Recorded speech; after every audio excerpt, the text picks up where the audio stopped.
Everyone আসসালামু আলাইকুম ইসমিনেশন জান্নাত ইসমিনেশন জান্নাত। তো আজকে তোমাকে দেখাইবো কি করে চিকেন তান্দুরি নান রুটি বানাইতে হয়। তো ফার্স্টে এরকমের আমার মতো মুরগির বড় বড় রান নিয়ে নেবা, এরকম বড় বড় রান নিতে হবে। নেওয়ার পরে রানগুলাকে দিয়ে নিতে হবে, আধোয়া দেওয়া যাবে না।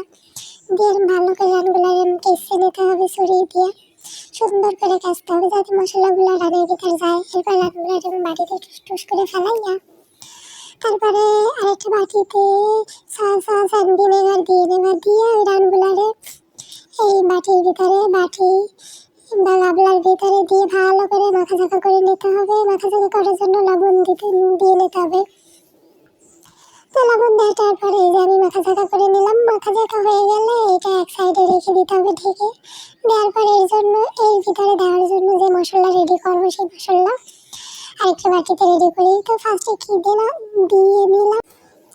তারপরে দিতে হবে কি কি যে দিছি আমি তো নিজেই বেরিয়ে গেছি। দুধ তুলি কেন এত মনে থাকে না, কুসুর মাথা যাই হোক। এবার মরিচের গুঁড়ো দিতে হবে। আপনারা বুঝে নিন কি কি আমি দিছি, আসলে আমার এত কিছু মনে থাকে না।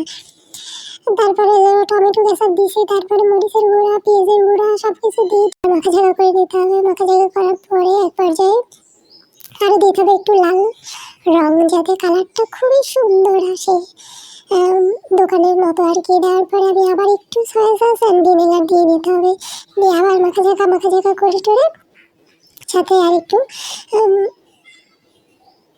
জিরা গুঁড়া আর অন্য যে মশলা আছে সেগুলো দিয়ে দিতে হবে। দিয়ে মশলা রেডি হয়ে গেলে এই যে চিকেনের ভিতরে দিয়ে দিতে হবে। দেওয়ার পর ভালো করে এই যে গায়ে হলুদের মতো ভালো করে আবার মাখতে হবে, হলুদ মরিচ রসুন ভালো করে মাখাঝাকা করতে হবে যাতে চিকেনের গায়ে মশলাগুলো ঢুকে যায়। দেওয়ার পরে আবার 2-3 ঘন্টা ধরে রেস্টে দিয়ে ভাজতে চলে আসলাম। এই যে এখন তেলের পরে দিয়ে ভেজে নেব ভালো করে।